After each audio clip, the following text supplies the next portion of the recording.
Bismillahirrahmanirrahim. Assalamualaikum warahmatullahi wabarakatuh. Innal hamdalillah nahmaduhu wa nasta'inuhu wa nastaghfiruh wa na'udzu billahi min shururi anfusina wa min sayyiati a'malina may yahdihillahu fala mudilla lahu wa may yudlil fala hadiya lahu. Asyhadu an la ilaha illallah wahdahu la syarika lahu wa asyhadu anna Muhammadan 'abduhu wa rasuluhu la nabiyya ba'dah ma ba'du. Baik anak-anak sekalian yang masih online ya. Kaifa halukum?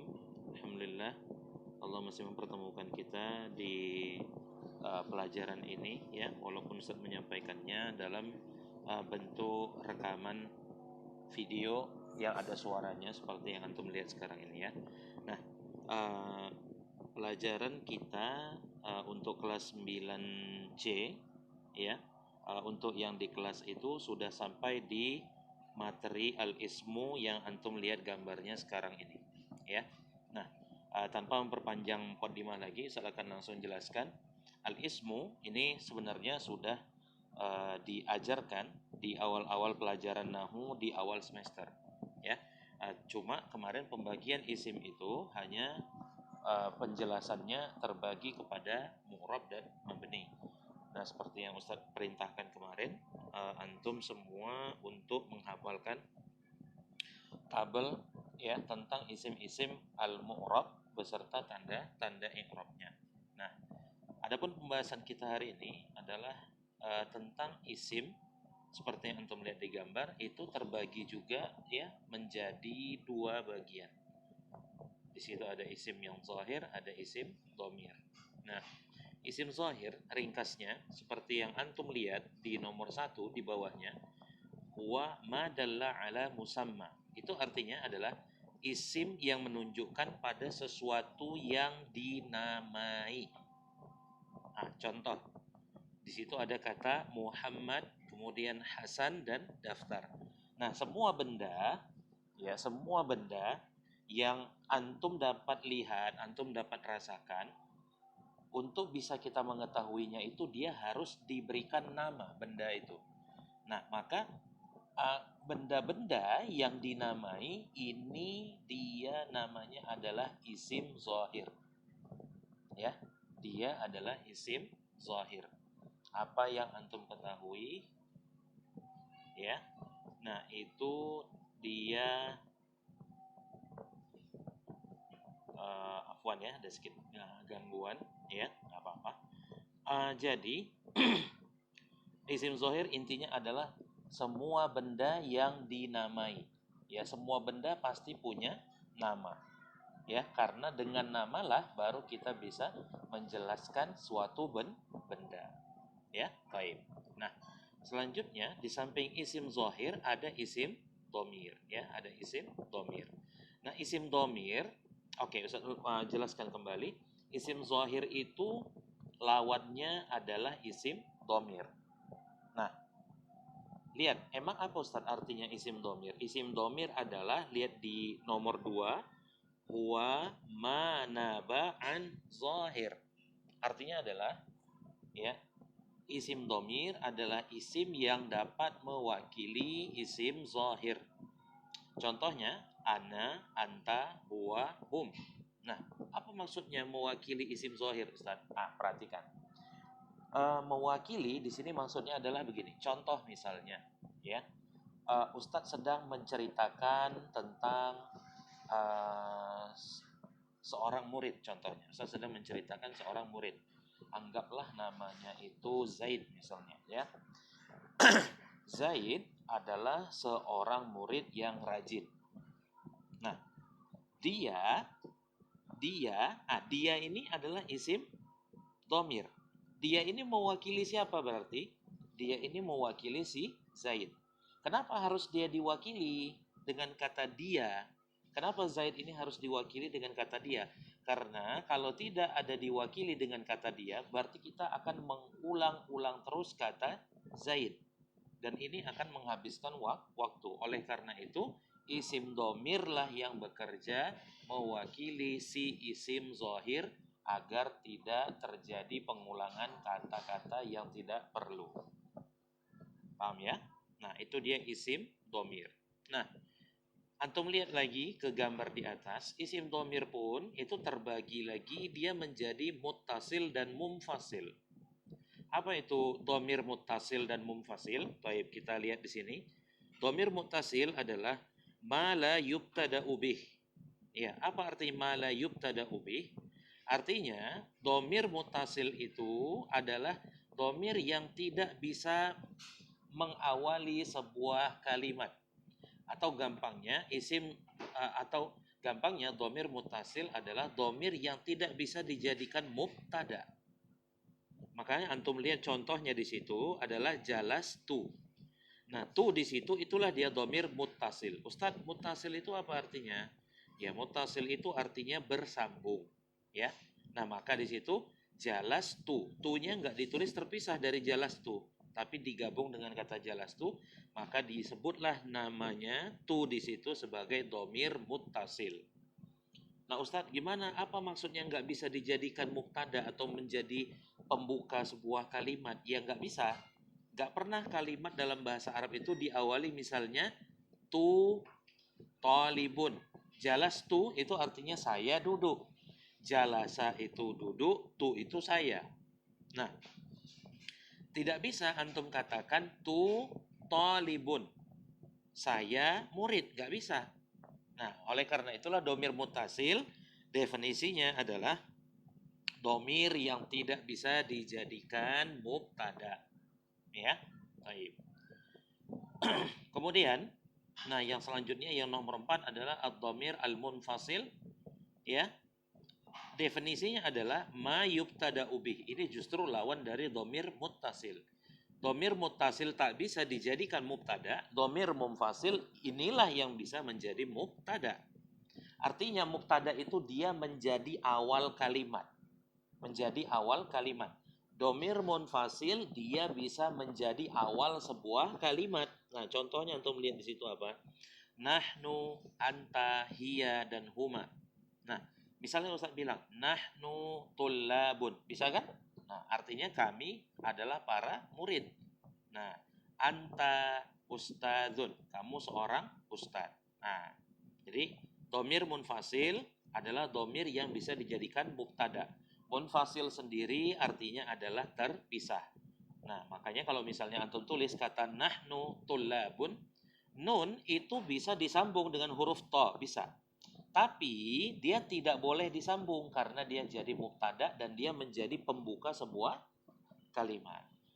Ya, baik. Nah, sekarang selanjutnya yang nomor 5, afwan. Al-barizu huwa ma lahu suratun fil lafzi. Ya. Nah, domir baris ya. Nah, muttasil itu pun antum lihat di gambar itu terbagi lagi dia menjadi baris dan mustatir ya. Baris dan mustatir. Antum lihat di situ. Baris ya artinya sendiri adalah jelas. Secara ringkas baris itu artinya jelas ya. Nah, namun secara definisi baris itu adalah malahu suratun fil lafzi. Ya, artinya adalah domir yang ada bentuknya saat diucapkan. Saya ulangi, domir yang ada bentuknya ketika diucapkan. Contohnya, koroktum, koroktu, korokna. Nah, koro'a itu artinya membaca. Tum pada kata koroktum, tu pada kata koroktu, na pada kata korokna itu adalah domir baris. Domir baris. Ya, nah lihat di situ, domir baris ya artinya ada bisa terlihat. Karena baris sendiri artinya adalah terlihat atau jelas. Ya, taib.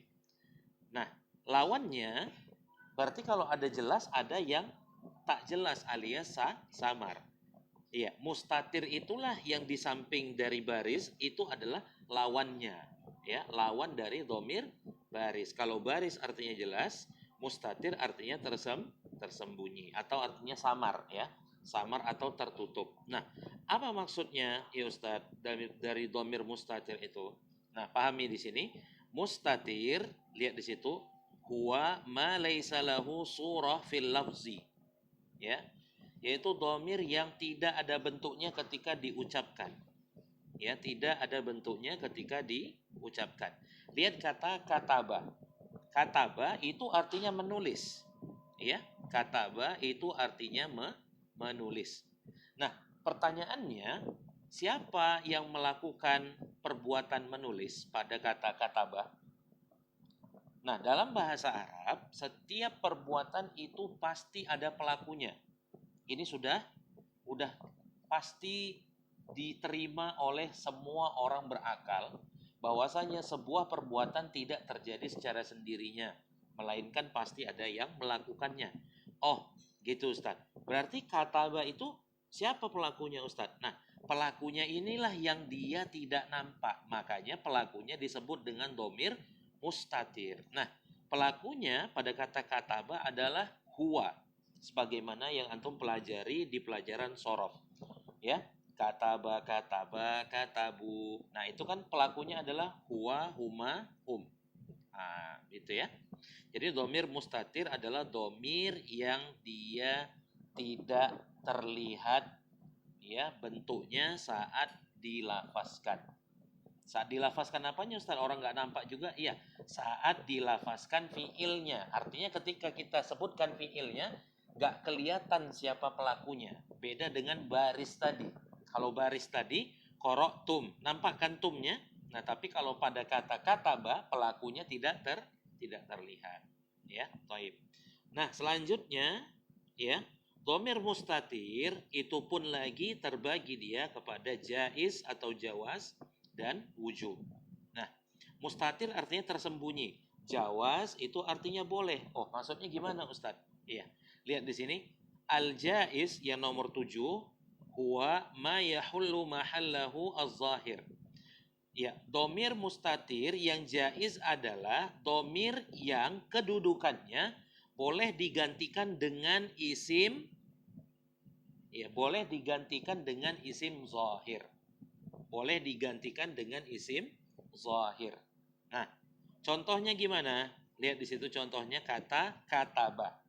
Nah, bedanya apa Ustadz dengan mustatir yang tadi aja Ustadz? Perhatikan. Nah, jaiz itu artinya boleh. Kalau boleh, ya, mustatir artinya tersembunyi. Jaiz artinya boleh. Berarti dia boleh disembunyikan dan boleh disebutkan pelakunya. Paham? Contoh misalnya Ustaz bikin. Kataba ar-risalata.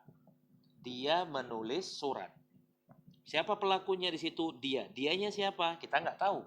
Nah, karena nggak tahu antum siapa dia yang menulis surat itu, antum boleh jelaskan siapa orangnya dengan menambahkan kata misalnya, kataba Muhammadun ar-risalata. Muhammad menulis surat. Nah, itu maksudnya. Berarti Muhammadnya itu boleh disembunyikan, boleh juga dinampakkan. Paham maksudnya ya? Nah, itu yang maksud dari mustatir yang dia jawaz. Nah, kemudian ada yang terakhir ini, mustatir yang dia wujub. Apa artinya? Artinya wajib tersembunyi selalu. Gak boleh disebutkan pelakunya sama sekali. Gak bisa dimunculkan dia. Nah, contohnya ya, lihat di sini definisinya dulu. Al-wajibu huwa ma la yahullu mahallahu az-zahir. Artinya apa? Domir mustatir yang wujub ini adalah domir yang kedudukannya tidak bisa ditempati oleh isim zahir. Contoh misalnya, uktub. Ya, uktub. Itu artinya tulislah kamu. Gak boleh antum buat kata uktub Muhammad. Ya, uktub Muhammadun, nggak bisa. Ya, atau misalnya antum bikin di sini kata yang setelahnya taktubu untuk kata untuk domir anta, nggak boleh taktubu ya Muhammadun, kamu menulis. Kamunya nggak bisa Muhammad karena Muhammad di situ pasti jadi orang ketiga, bukan domir anta. Ya, bisa dipahami ya. Nah, sama juga dengan naktubu. Naktubu kan artinya kami menulis. Gak boleh antum bikin naktubu at-tullab. Gak boleh. Ya, karena pelakunya itu adalah nahnu. Berarti at-tullab di situ dia bukan lagi jadi pelaku, ya. Dia bukan jadi pelaku. Baik. Nah, sekian penjelasan untuk yang pembahasan tentang isim. Mudah-mudahan bisa dipahami ya. Karena kita akan melanjutkan pelajaran yang selanjutnya tentang al-mudzakkar wal muannas. Baik. Saya tutup dulu pelajarannya sampai di sini ya. Berkenaan dengan pembahasan tentang isim. Assalamualaikum warahmatullahi wabarakatuh.